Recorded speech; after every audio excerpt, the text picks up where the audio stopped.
ugakenana nawe, ugakirana nawe, ukarwarana nawe, kagukiza mukagumana, amafaranga yabura ukahaguma, yaboneka ukahaguma, uracyari umugenerwabikorwa. Se ko mbona mushaka gukomera Imana amashyi, mwayikomeye amashyi. Amashyi menshi kwa Yesu Kristo. Ubwo wagumanye nawe, ubwo watindanye nawe, ubwo wihangananye nawe, ubwo wamwikomejeho, uracyari umugenerwabikorwa w'ijuru. Biravuze ngo ubwo hari abantu Imana yakuye ku rutonde. Abigisha bakoze babwirije neza, ariko hari n'abakuwe ku rutonde. Umwuka wa vashi tugendaho niyo wamusengera ufite amavuta ashyushye ata, Imana irakubwira iti stop, ntabwo vashi itajya ihinduka. Hari abantu rero bakuwe ku rutonde, ijuru nyine rirera nk'abantu bayo, ariko birahuguza, bamaze gukatirwa.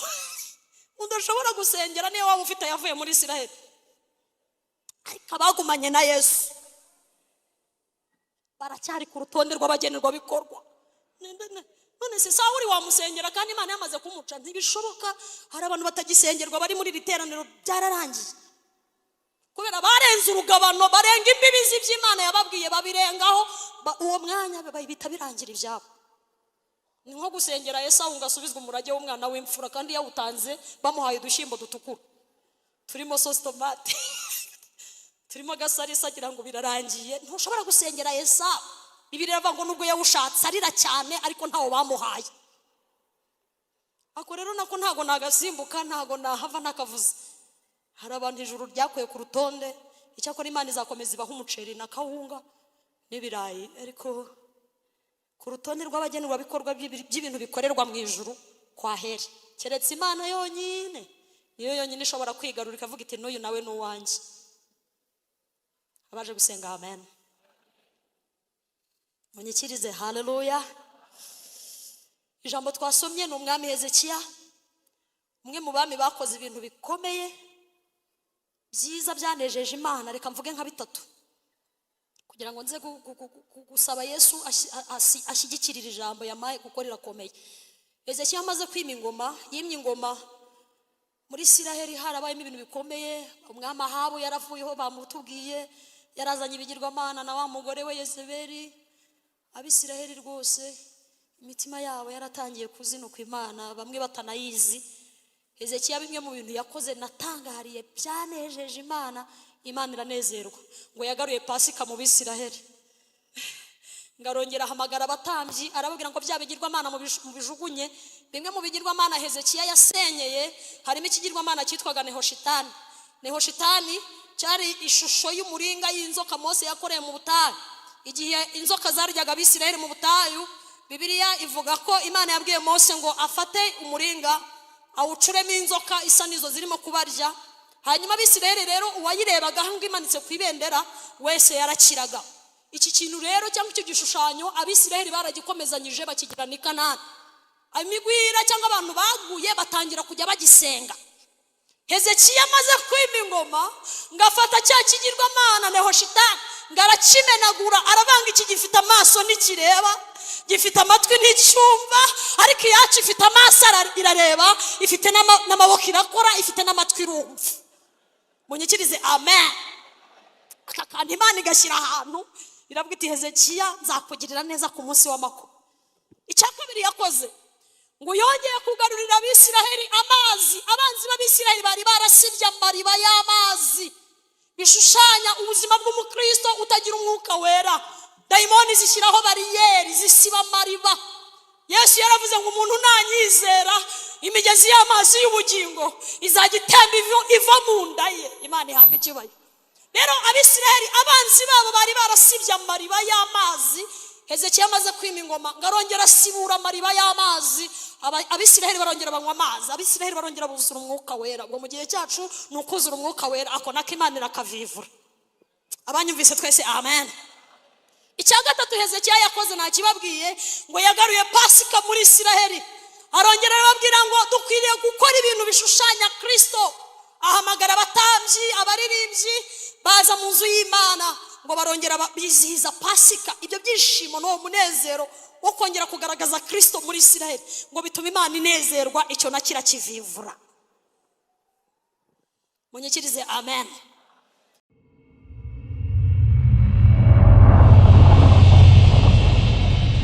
Twa Joseline Mukatete, ndi umukristo wo mu itorero ryo mu Gatenga, hanyuma abandi n'inshuti y'iri torero rya Nyarugenge. Umwuka wera yongeye arabyemera ko nza anyuze mu bayobozi b'itorero. Imana ibaho umugisha kubwo kuturarika, mudushimirire umushumba ko yagize neza kutwemerera kuza mu rugo ngo tuganirize abitorero ibya Kristo. Abanyumvise twese haleluya. Hanyuma turakomeje urugendo rujya mu ijuru, ntago ducitse intege, nta nubwo dufite ubwoba, kuko utujyana arizewe no munyembaraga. Hanyuma dushimiye abigisha bose batubanjirije, bavuze Yesu uko ari.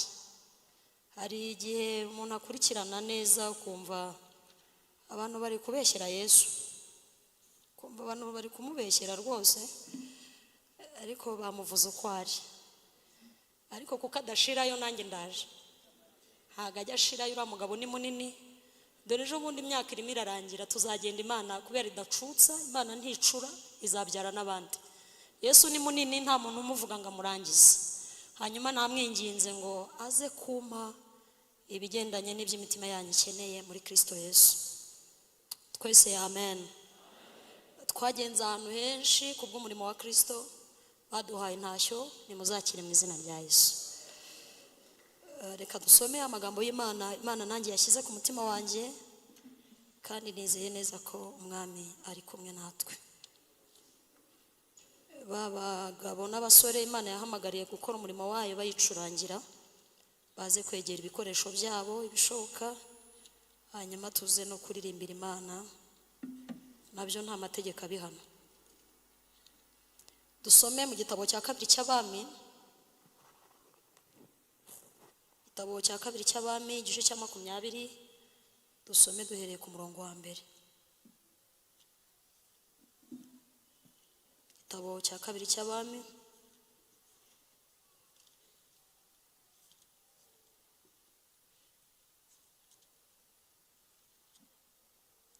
igice cya 20 umurongo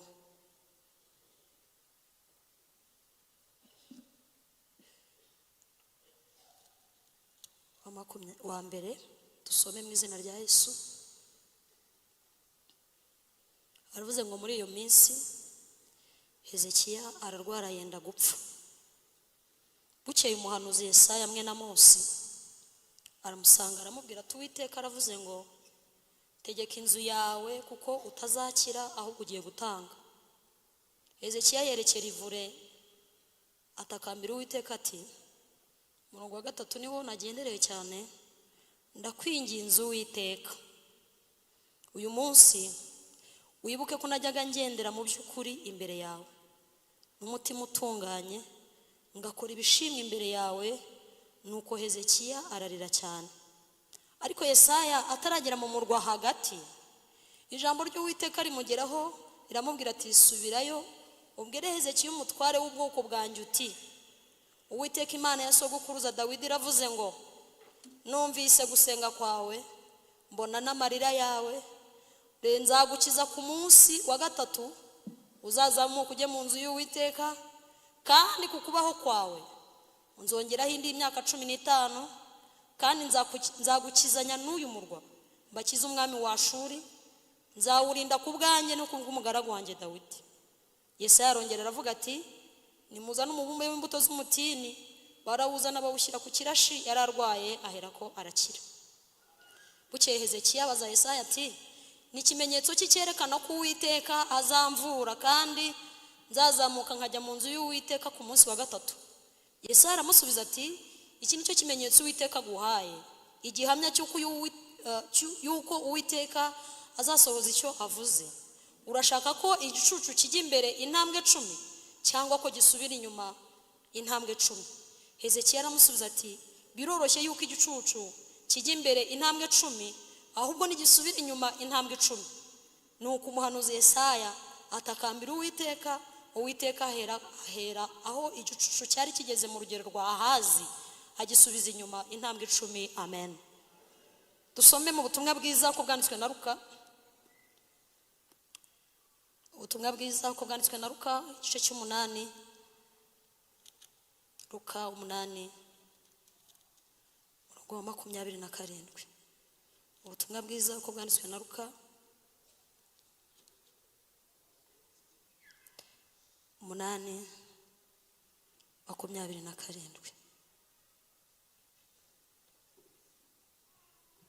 Dusome mu izina rya Yesu. Haramuvuze ngo yomotse imusozi umuntu utewe n'abadayimoni wavuye mu mudugudu ahura nawe. Uwo yaramaze iminsi myinshi yambaye ubusa, nta nzu yabagamo ahubwo yabaga mu mva. Abonye Yesu arataka amwikubita imbere avuga ijwi rirenga ati duhuriye he Yesu umwana w'Imana isumba byose, ndakwinginze ntunyice urupfu rw'agashinyaguro. Icyatumye abivuga atyo nuko Yesu yarategetse dayimoni kumuvamo. Dayimoni yajyaga amutera kenshi, icyo gituma bamurindaga bamubohesheje iminyururu y'amaboko n'ingoyi y'amaguru akabicagagura, dayimoni akamwirukana mu butayu. Yesu aramubwira ati witwa nde? Aramusubiza ati ngabo niryo zina ryanjye, kuko abadayimoni bamurimo bari benshi.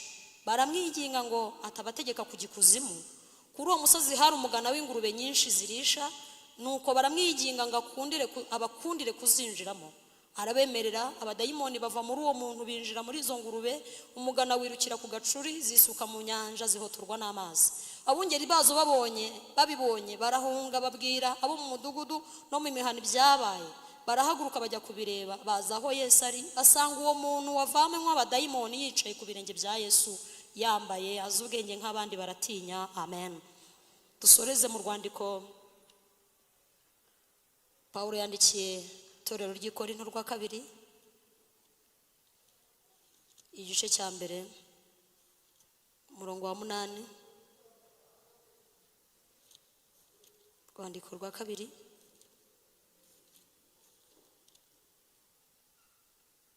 umurongo wa 8, igice cya mbere cy'urwandiko rwa 2 Pawulo yandikiye itorero ry'i Korinto umurongo wa 8. Aravuze ngo bene data, ntidushaka yuko mutamenya amakuba yatubereyeho muri Aziya, ko twaremerewe cyane kuruta ibyo dushobora, ndetse bigatuma twiheba ko tuzapfa, twibwira ko duciriweho iteka ryo gupfa, kugira ngo tutiyiringira ahubwo twiringire Imana izura n'abapfuye. Yaturokoye urupfu rukomeye rutyo, nanone iracyaturokora, kandi twiringiye yuko izakomeza kuturokora. Amen. Munyikirize twese amen. Ibyishimo byanjye nasanze bihishe muri Kristo, wambereye inkingi nishingikirizaho amanywa nijoro, wakomeje imigomero inzuzi z'umunezero wanjye. Njye nahisemo kwibera ahari amagambo ankomeza. Ibyishimo byanjye nasanze bihishwe muri Kristo, wambereye inkingi nishingikirizaho amanywa nijoro, wakomeje imigomero inzuzi z'umunezero wanjye. Njye nahisemo kwibera ahari amagambo ankomeza. Zafata ibimugisha Imana bigira impamvu yo kwegera, nzaririmba isoko unesha ngeze ku musozo w'urugendo. Ntabwo nzicuza kugukurikira, mfite impamvu zibifatika. Ntabwo nzicuza kugukurikira, mfite impamvu zibifatika. Erega agakiza kawe Yesu kampinduriye ubuzima, wangize icyitegererezo cyuhiriwe hagati y'ibimiga. Bamwe barunamye baragwa, ariko twebwe turemye. Ibihe bizasimburana bizasa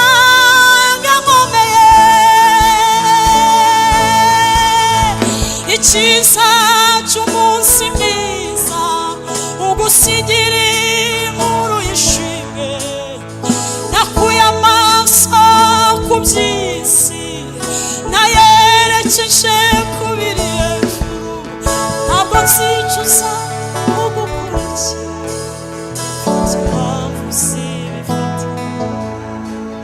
ntabwo nzicuza kugukurikira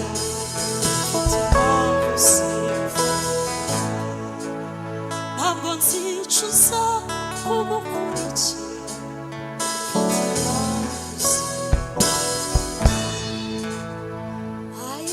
Haleluya. Uwiteka Imana muremyi w'isi n'ijuru yangiriye neza sinzi uko nabivuga nanjye nzibera mu mahema ye nzamutegereza sinzarambirwa umucyo mwinshi wamurikiye ubugingo bwanjye ankozeho wese hera ko ndahinduka nanjye nzibera mu mahema ye nzamutegereza sinzarambirwa mbwira kankunda buri munsi ni mwiza kurusha uko mbivuga amenyera kuri ibyo bibwira nzamutegereza sinzarambirwa mbwira kankunda buri munsi ni mwiza we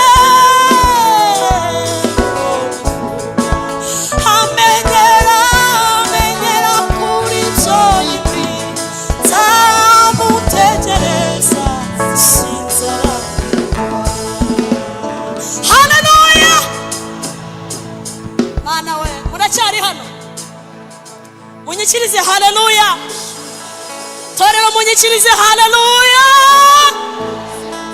ubwo atagusize cya gihe na n'ubu ntazagutererana cya gihe na n'ubu ntazumva ubwo atagusize muri rya joro na n'ubu ntazagutererana cya gihe na n'ubu umva ubwo atagusize abandi bapfa na n'ubu ntazagutererana cya gihe na n'ubu basohora imirambo y'abandi ureba na n'ubu ntazagutererana cya gihe umva ubwo atagusize cya gihe na n'ubu ntazagutererana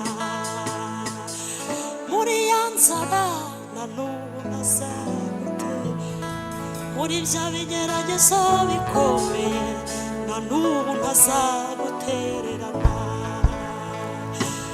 cya gihe na n'ubu ntazagutererana. Haleluya. Haleluya.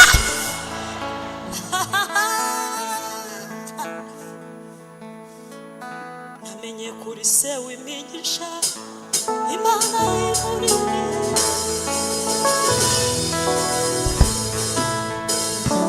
hayo namenye kuri se w'imigisha Imana y'umurire gasa erega sinakurekura hayo nubwo amakuba yaba menshi nubwo ibigeragezo byanyirundanyaho namenye kuri se w'imigisha namenye kuri se w'imigisha Imana y'umurire amashyi menshi kwa Yesu. Haleluya.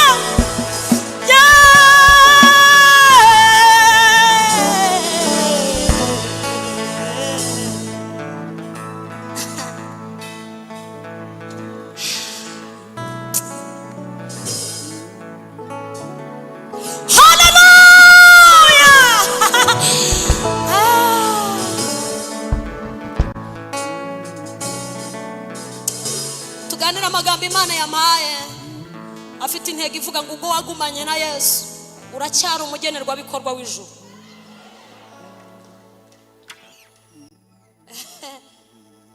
Uracyari umugenerwa bikorwa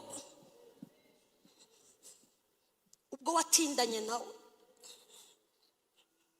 na n'ubu ukaba ukimushakisha tariki 7 z'ukwa gatanu 2025 ugakenana nawe ugakirana nawe ukarwarana nawe akagukiza mukagumana amafaranga yabura ukahaguma yaboneka ukahaguma uracyari umugenerwa bikorwa. Se ko mbona mushaka gukomera Imana amashyi mwayikomeye amashyi menshi kwa Yesu Kristo. Ubwo wagumanye nawe, ubwo watindanye nawe, ubwo wihangananye nawe, ubwo wamwikomejeho uracyari umugenerwa bikorwa w'ijuru. Biravuze ngo ubwo hari abantu Imana yakuye ku rutonde. Abigisha bakoze babwirije neza, ariko hari n'abakuwe ku rutonde. Umwuka wa vashi tugendaho niyo wamusengera ufite amavuta ashyushye ata Imana yakubwira iti stop, ntago vashi itajya ihinduka. Hari abantu rero bakuwe ku rutonde, ijuru nyine rirera nk'abantu bayo, ariko birahuguza bamaze gukatirwa. Udashobora gusengera niyo waba ufite yavuye muri Isiraheli, ariko abagumanye na Yesu baracyari ku rutonde rw'abagenerwa bikorwa.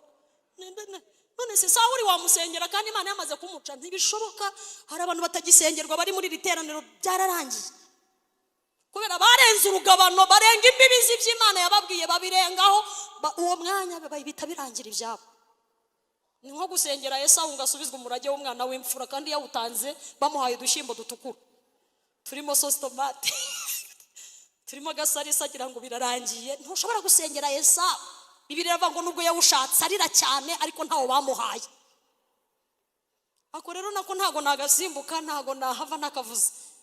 Hari abantu ijuru ryakuye ku rutonde, icyakora Imana izakomeza ibaha umuceri na kawunga n'ibirayi, ariko ku rutonde rw'abagenerwa bikorwa by'ibintu bikorerwa mu ijuru kwa heri keretse Imana yonyine, niyo yonyine ishobora kwigarura ikavuga iti n'uyu nawe n'uwanjye. Abaje gusenga amen munyikirize haleluya. Ijambo twasomye ni umwami Hezekiya, umwe mu bami bakoze ibintu bikomeye byiza byanejeje Imana. Reka mvuge nka bitatu kugira ngo nze gusaba Yesu ashyigikirira ijambo yamaye kuko rirakomeye. Hezekiya amaze kwima ingoma, yimye ingoma muri Isiraheli harabayemo ibintu bikomeye. Umwami Ahabu yaravuyeho bamutubwiye, yarazanye ibigirwamana na wa mugore we Yezebeli. Abisiraheli rwose imitima yabo yaratangiye kuzinuka Imana, bamwe batanayizi. Hezekiya bimwe mu bintu yakoze natangariye byanejeje Imana, Imana iranezerwa. Ngo yagaruye Pasika mu Bisiraheli, ngarongera hamagara abatambyi arababwira ngo bya bigirwamana mu bijugunye. Bimwe mu bigirwamana Hezekiya yasenyeye harimo ikigirwamana cyitwaga Nehoshitani. Nehoshitani cyari ishusho y'umuringa y'inzoka Mose yakoreye mu butayu. Igihe inzoka zaryaga Abisiraheli mu butayu, Bibiliya ivuga ko Imana yabwiye Mose ngo afate umuringa awucuremo inzoka isa nizo zirimo kubarya. Hanyuma Abisiraheli rero uwayirebaga ngo imanitse ku ibendera wese yarakiraga. Iki kintu rero cyangwa icyo gishushanyo Abisiraheli baragikomezanyije bakigira ni Kanani. Amigwira cyangwa abantu baguye batangira kujya bagisenga. Hezekiya amaze kwima ingoma ngafata cya kigirwamana Nehoshitani ngarakimenagura, aravanga iki gifite amaso ntikireba, gifite amatwi nticyumva, ariko yacu ifite amaso irareba, ifite n'amaboko irakora, ifite n'amatwi irumva. Munyikirize amen. Aka kandi Imana igashyira ahantu iravuga iti Hezekiya nzakugirira neza ku munsi w'amakuru. Icya kabiri yakoze ngo yongeye kugarurira Abisiraheli amazi. Abanzi b'Abisiraheli bari barasibye amariba y'amazi bishushanya ubuzima bw'umukristo utagira umwuka wera. Dayimoni zishyiraho bariyeri zisiba amariba. Yesu yaravuze ngo umuntu nanyizera imigezi y'amazi y'ubugingo izajya itemba iva mu nda ye. Imana ihabwe icyubahiro. Rero Abisiraheli abanzi babo bari barasibye amariba y'amazi. Hezekiya amaze kwima ingoma ngarongera sibura amariba y'amazi, abisiraheli barongera banywa amazi, abisiraheli barongera buzura umwuka wera. Ngo mu gihe cyacu ni ukuzura umwuka wera, ako nako Imana irakavivura. Abanyumvise twese amen. Icya gatatu Hezekiya yakoze nta kibabwiye, ngo yagaruye Pasika muri Isiraheli. Arongera arababwira ngo dukwiriye gukora ibintu bishushanya Kristo. Ahamagara abatambyi, abaririmbyi baza mu nzu y'Imana, ngo barongera bizihiza Pasika. Ibyo byishimo no munezero wo kongera kugaragaza Kristo muri Isiraheli, ngo bituma Imana inezerwa, icyo nakira kivivura. Munyikirize amen. Bimwe mu bintu Hezekiya yibukije Imana, ubwo umuhanuzi Yesaya yazaga kumureba amubwira ko agiye gutanga ngo arage ibye byose, yabwiye umuhanuzi aramubwira ngo igendere, iyo Mana turaziranye ndavugana nayo, mfite souvenir, mfite ibintu byatuma inyibuka. Haleluya. Mfite ibintu byatuma inyibuka, mfite souvenir mu gitabo cyayo. Arayibwira ngo Uwiteka Yesaya avuye hano namwumvise, kandi n'umuhanuzi utajya uvangirwa. None mpinduye systeme y'imisengeri. Imana ubaha umugisha ko mwahinduye uburyo bwo gusenga, mugatera intambwe, mugatanga amatike, imodoka mukazigura mesanse, abandi bagatega moto, abandi bakaza n'ibirenge. Mwagize neza guhindura uburyo bwo gusenga. Munyikirize haleluya. Ngahindukirira ivure ubundi nzi ko ari mu abakuze barabizi, ni mu ndyamo y'abamama. Abwira Imana ngo niyambuye icyubahiro cy'uko ndi umugabo, kubera icyubahiro ugomba. Narinje kukwibutsa ko mfite imirimo ishobora kumvugira. Hari ibintu bishobora gutuma nsubira ku rutonde rw'abantu bakwiriye kugirirwa neza nawe. Icyambere, wibuke ko nagenderaga imbere yawe n'umutima utanshira urubanza. Haleluya. Wibuke ko nagenderaga imbere yawe mfite umutima utunganye. Wibuke ko ibiganza byanjye bitigeze bikora ikibi. Wibuke ngakiri muri ayo masengesho, Imana ibwira umuhanuzi Yesaya, iramubwira ngo subirayo. Bibiliya yavuze ngo yari ataragera mu murwa, iramubwira ngo subirayo numvisha amasengesho ya Hezekiya. Hari ibintu Imana yakora ukirimo gusenga. Munyikirize haleluya. Hari ibintu Imana yakora ukiri hano, ukirimo urasenga. Hari ibintu Imana yaremera muri iyi nzu ugasanga byatunganiye mu rugo. Hari ibintu Imana yaremera hano ugasanga mu kazi yabitunganije, upfa kuba waje gusenga. Umugabo umwe ngo yasanze Yesu, aramubwira ngo Yesu, umugaragu wanjye ararwaye kandi ndamukunda, ararembye, ndashaka kumukiza, namenye ko ujya ukiza abandi.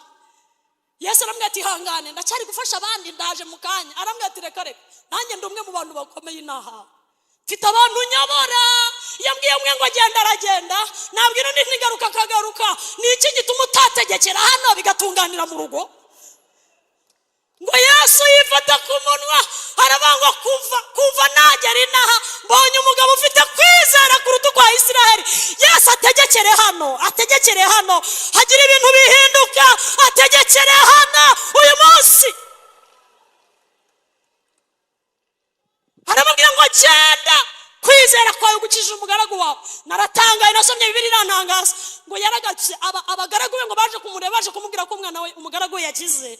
Ngarabaza ngo yaba yakize ku isaha yihe, bamubwira isaha umugaragu we yakiriyeho. Ngasanga bihura n'igihe yaganiraga na Yesu. Sinzi uko bigenza, sinzi nuko bikora, icyo nzi nuko wowe iyo utegetse biratuma. Hari ukuntu bikora, hari ukuntu bikora, wowe iyo utegetse biratuma. Nakwiringiye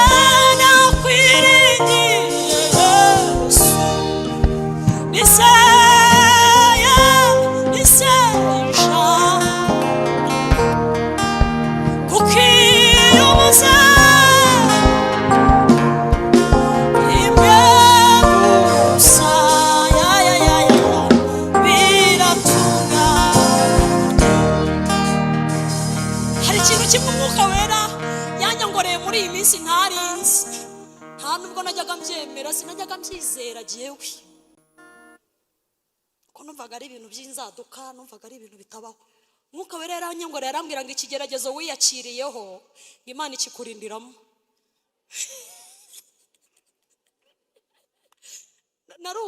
narumiwe Jean Pierre.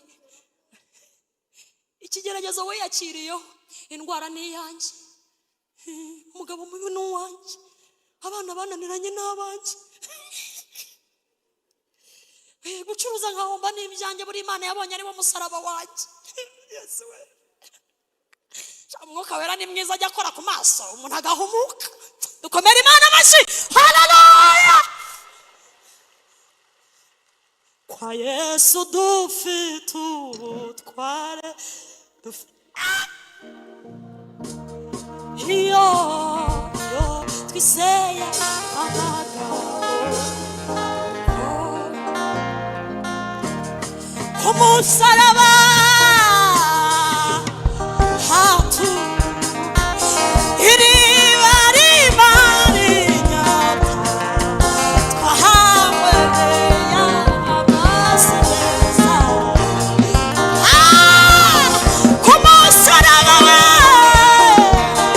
ayo hatu iriba rinyota twahawe amazi meza, amazi.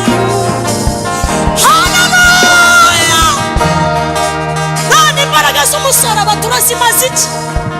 Turazimarisha iki? Turaza twubika imitwe nk'imiberanya gusa uko gusa ngo Yesu yarapfuye ngo arazuka ngo ajya mu ijuru uko ubundi twiyakire. Hari ibintu biri vierge bitari byaba mu isi. Imana yabuze ababibikuza.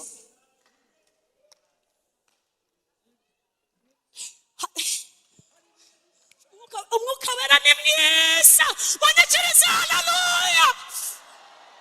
Hari ibintu biri vierge isi itarabona, amatwi y'abantu atarumva, amaboko y'abantu atarakoraho, bibitse hano byibereye muri stoke yo mu ijuru gusa. Kubera abagore nkatwe dusinziriye, Imana yaravuze ubwo bariyakiriye. Mbibahe se babimaze iki? Uriya mukobwa yariyakiriye kandi warabibikiwe. You have to fight, ufite kurwana. Karebe iyo yiyicarira, karebe iyo yiyicara akabata ubuntu bw'Imana butangaje nibwo bwankuyeho. Ayiwe byavuye se kuki bwavuye kugushaka kw'Imana yonyine yaga. Imana ari kumubwira iti gumana ubuntu bwanjye mwana wanjye, maze bya gakondo byihorere. Maze Heburoni Arubaka hakomeza kahabyaza umusaruro. Umugabo wawe arahari, umugore wawe arahari, abana bawe barahari bazima batanywa ibiyobyabwenge, ugomba kujya kubibikuza. Ayo mashyi se ni aya Yesu? Amashyi kwa Yesu, haleluya. Ugomba kurwana. You have to fight. Ufite kurwana, urabishoboye. Warwanira mu mazi, warwanira imisozi, babaye harya imisozi. Jya muri jaride wawe, dore Imana yaguhaye jaride irimo ibiti, irimo amadoronji, wimanike.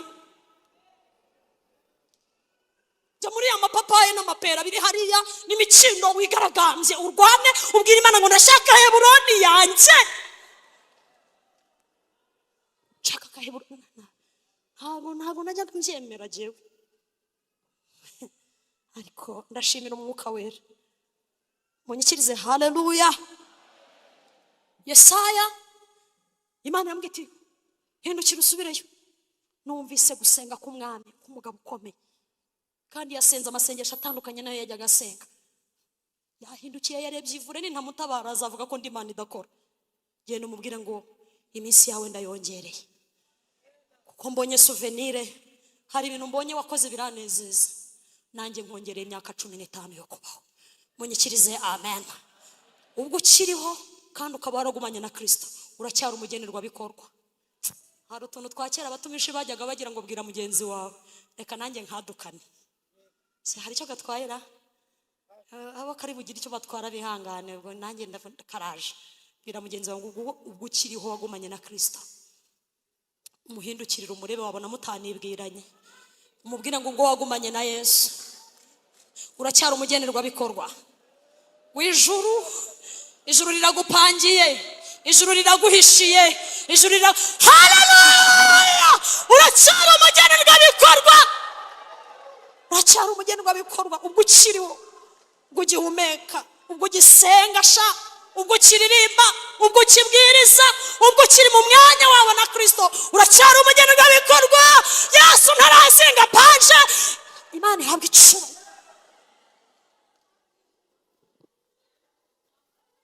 Hari ibintu rero Umwuka Wera yampishuriye dufiteho uburenganzira mu buryo budasubirwaho, dukwiye kubikuza buri munota, buri segonda. Twemerewe, twamaze kubisinyirwa, twarabisinyiwe, twarabihawe. Kutabikonsoma ni ukwigirira nabi. Ni ibintu ijuru ryamaze kutwanzurira, ravanga bana banjye kuko mwanyizeye ndabibahaye, munyikirize. Haleluya. Icyambere ni imbabazi tubonera muri Kristo. Imbabazi, Dawidi yaravuze ngo zihora zunguka. Kutazikonsoma no kwihemukira. Ntukararane icyaha nshuti yanjye, gikonsoma imbabazi. Ntukararane intege nke, warabisinyiwe, warabyemerewe kubabarirwa, warabyemerewe. Munyikirize amen. Usomye mu gitabo cyo Gutegeka kwa 2 igice cya 7 umurongo wa 14 haravuga ngo maze abantu banjye, n'ingoma za 2 pardon, maze abantu banjye bitiriwe izina ryanjye nibicisha bugufi bagasenga barakoze ibyaha, ngiye Uwiteka nzumva ndi mu ijuru mbababarire kandi mbakirize igihugu. Dufite access, dufite umugabane, dufite uburenganzira mu gukonsoma imbabazi. Ni ibintu twasinyiwe, ni ibintu twahawe, twabihawe muri Kristo Yesu. Ziruzuye mu buryo zitamushirana, ukwiye kuzikonsoma. Ndakwinginze nshuti ya Kristo, ntukararane intege nke, ntukazirirwane, impanda itazavuga ikazigusangana, gikonsoma imbabazi. Uri umugenerwa bikorwa w'imbabazi. Iyo dusomye muri Ezekiel 33 umurongo wa 11 haravuze ngo ndahiye isezerano ryanjye, sinezezwa nuko umukiranutsi wanjye apfa, sinezezwa nuko umunyabyaha yarimbuka. Ufite umugabane ku mbabazi. Ushobora kutagira umugabane muri Beka, ntugire umugabane muri Bener, ntugire umugabane muri Equity, na mama hakaba hariho ubusa, ariko mu ijuru bakubikiye imbabazi. Icya kabiri, twabayeho abagenerwa bikorwa bacyo ni urukundo rw'Imana.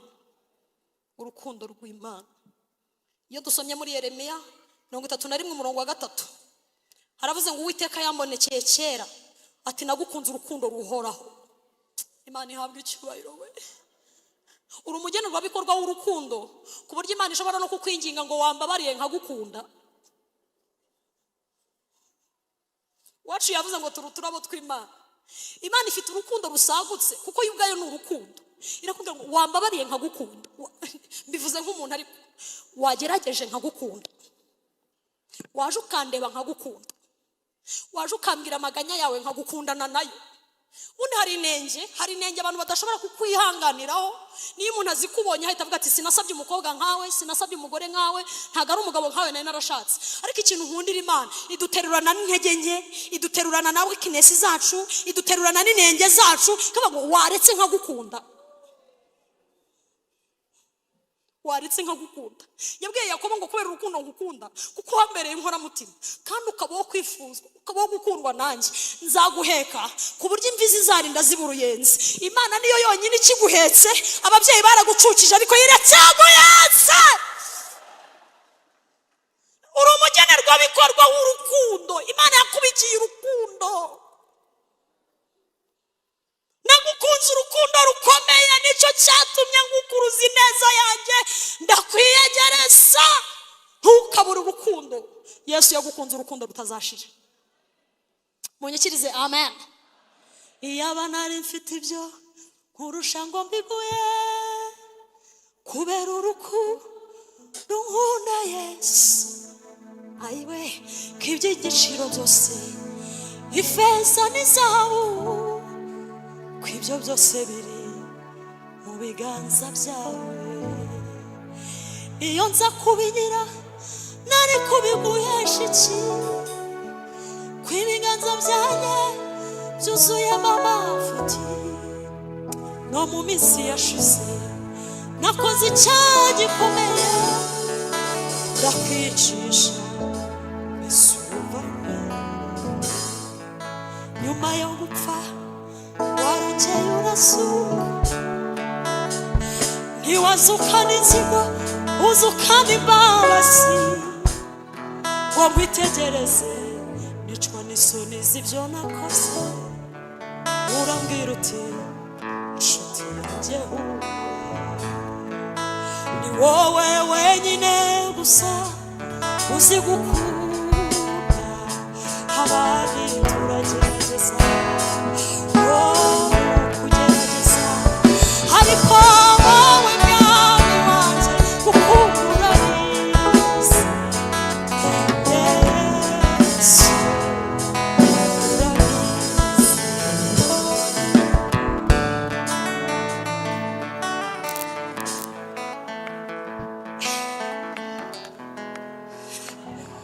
ariko wowe mwami wanjye gukunda urabizi Yesu urabizi.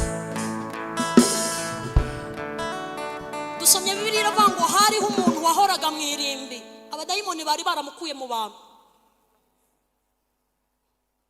Hari igihe abadayimoni bakuvogera bakaguhindura tere yo gukiniramo, ibigeragezo bigasimbura ni wawe, amakuba ibigeragezo bigahora bisimbura, ukabura urugero rwiza rw'abatawe wa mugane wa yandirimba. Bavuga umugore waguwe nabi bakavuga wowe, bavuga umuhungu waguwe bakavuga wowe, bavuga umusore waguwe bakavuga wowe, bavuga umugabo wabuze ukagira bakavuga wowe. Uyu mugabo rero nawe ngo yahoraga mu irimbi yarazengerejwe n'abadayimoni. Nta mapingu bari bakimwambika ngo amushobore, ngo yarashagaguraga. Murumva imbaraga yari afite, iminyururu yose bamuboheshaga ngo nta na kimwe atashoboraga. Ariko ngo umunsi umwe ahura na Yesu. Yesu udatinya no kujya mu marimbi ntazatinya kwinjira muri etaje yawe. Ubwo atagusize cya gihe na n'ubu ntazagutererana. Yesu ngo yinjira mu irimbi, inzira abantu batatinyukaga kunyuramo Yesu aratinyuka. Umwami mwiza utagira hatinya. Bibiliya yaravuze muri Yesaya ngo nubwo bakunyuzeho bakagucaho, muri Ezekiyeli 16 ngo uwo munsi wari umeze nk'uruhinja rwatawe, ngo nta wagukarabije nta n'uwagusize utuvuta, ngo ariko nkunyuzeho ngo nsanga wigaragura mu ivata ryawe, ngo nkusigira ijambo icyapa cyanditsweho ngo nubwo uwigaragura mu ivata ongera ubeho. Ngo uyu mugabo ahuye na Yesu, ngo abadayimoni batakira muri we, baravuga ngo duhuriye he Yesu mwana w'Imana. Abadayimoni bari bazi Yesu, ibyo turwana nabyo bizi imbaraga za Yesu. Munyikirize amen. Arababaza ngo muri bangahe, baramubwira ati ntabwo tuzi umubare wacu, twe turi ingabo nyinshi. Yesu arababwira ngo ntitaye ku mubare wanyu, nimusohoke muri uyu nawe n'urubyaro rwa Aburahamu. Abadayimoni ngo barasohoka, ariko ngo babanje kumwinginga, baramubwira ngo ntutwice urupfu n'agashinyaguro, utwemerere tujye muri ziriya ngurube. Akantu nagendereye, urukundo rwa Yesu rushobora kwemera hari ibintu bitakara, Imana igahombya imishinga myinshi ariko igakiza umuntu wayo wasenze. Ingurube ziri mu matungo ahenze. Mu minsi ishize nagiye kubaza ingurube mu cyaro, nsanga ingurube nziza igura 800, nziza y'insirimu, ariko fata 800 by'amafaranga y'u Rwanda ukube n'ibihumbi 2 by'ingurube, urebe uyu mushinga Yesu yahombeje mu isegonda rimwe. Uruta ingurube, uruta imishinga y'abantu. Yesu yagutangaho imbaraga. Abumvishe ibyo nibo bari bukomera Imana amashyi. Abo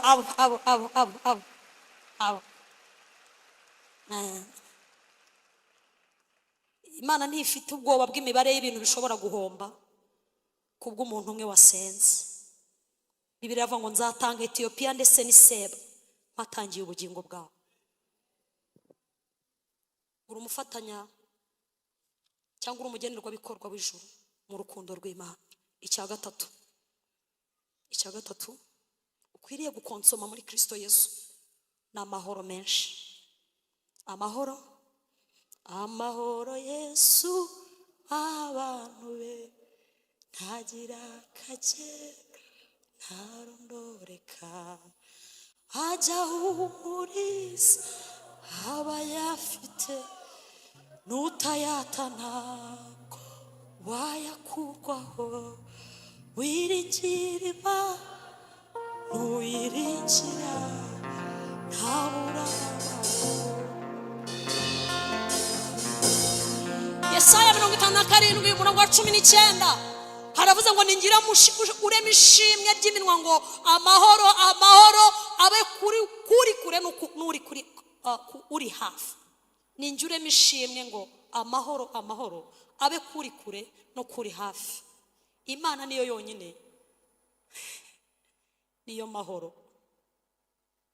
Imana irakungahaye ku mahoro. Munyikirize amen, munyikirize haleluya. Ese amahoro ni iki? Ni imbaraga zitwaza abakristo, ni imbaraga zitwaza aba Yesu ibigeragezo kandi batabivuyemo. Amahoro ni iki? Ni imbaraga zidutwaza ibigeragezo kandi tukibirimo. Ndabisubiramo. Amahoro ni iki? Ni imbaraga zidutwaza ibigeragezo kandi tutarasubizwa. Ndasubiramo nanone. Amahoro ni iki? Amahoro ni imbaraga zidutwaza ibitugerageza kandi tutarasubizwa.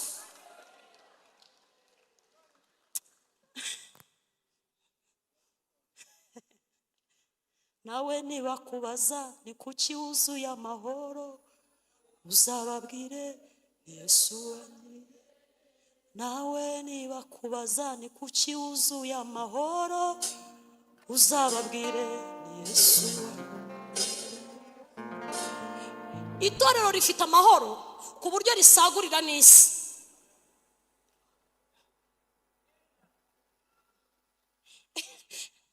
Itorero rifite amahoro ku buryo risagurira isi. Umusambanyi yasambana akumva bifite kubera amahoro y'itorero. Reka itorero rive mu isi, ibyaha bizabiha, abantu bazabura icyo babimaze. Mukawera yarampishuriye n'ukuri. Yarambwiye ngo impamvu ibyaha biryohera abantu bakabigumamo ngo nuko itorero rigihari ari ryo ritanga amahoro. Amahoro niyo atuma ubuzima bugenda neza. Itorero niruva mu isi, ibyaha bizabiha, abantu babura icyo babikoza. Dufite amahoro. Uri umugenerwa bikorwa w'amahoro yo muri Kristo Yesu. Uyu mugoroba utahana amahoro yawe.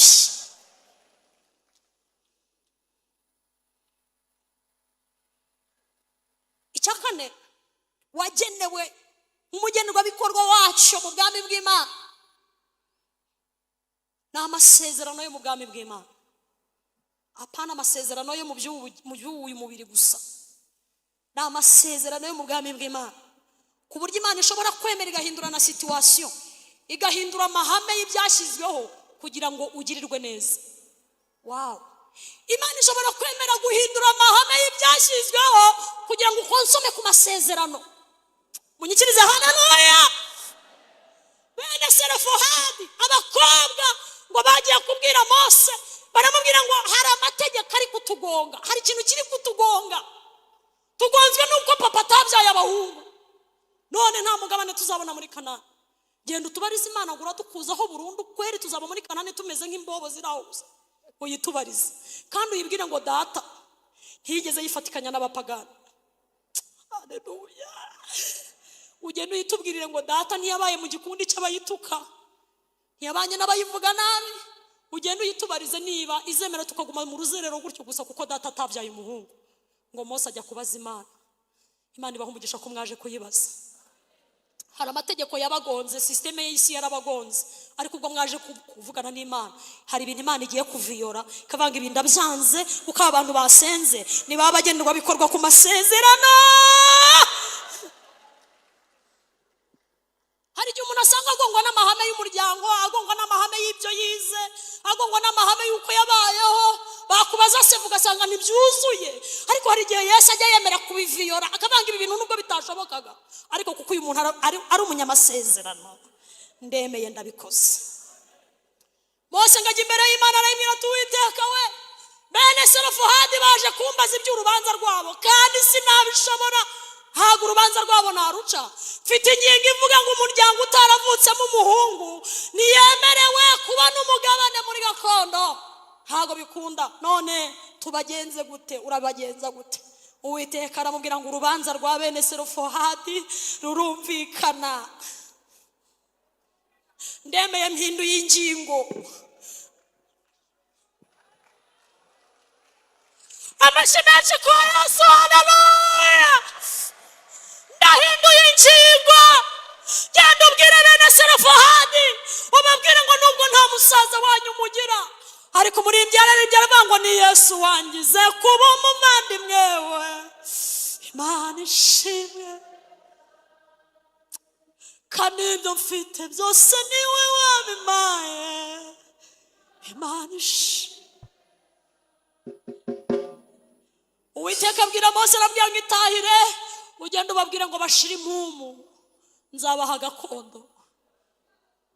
Isezerano cyangwa indahiro nari narahiye ndayiviyoye, hari ibyo nongeyemo. Imana ijya yenditinga kubera umunyamasezerano. Ayo mashina y'abantu bumvise Imana ivugana nabo.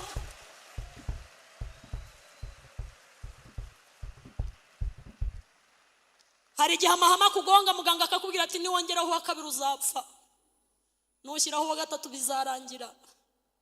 Amahama akakugonga kandi nibyo yize, agomba kukubwira ibyo yize. Ariko Imana iyidiringa n'amasezerano ikavuga ngo uyu muntu ubwo yasenze, uyu muntu nawe ni umugenerwa bikorwa. Imana ihabwa icyubahiro. Umugenerwa bikorwa hejuru y'ibyo abaganga bavuze kandi bari baremeje ari byo koko. Nange reka neditinge kuri iki mvuge ngo ibitashobokaga birashobotse. Uri umugenerwa bikorwa ku masezerano. Luka 1:37, marayika aganira na Mariya yarambwiye ngo ntugire ubwoba bw'uko ibintu bigiye kukuba hari ubwa mbere bigiye kuba mu isi, kuko nta mukobwa wabyara ataryamanye n'umugabo, ariko mu ijuru twabiteguye bizaba. Aramubwira ngo kuko ari nta jambo Imana ivuga ngo rigire gute ngo rihere, ibyo bizaba.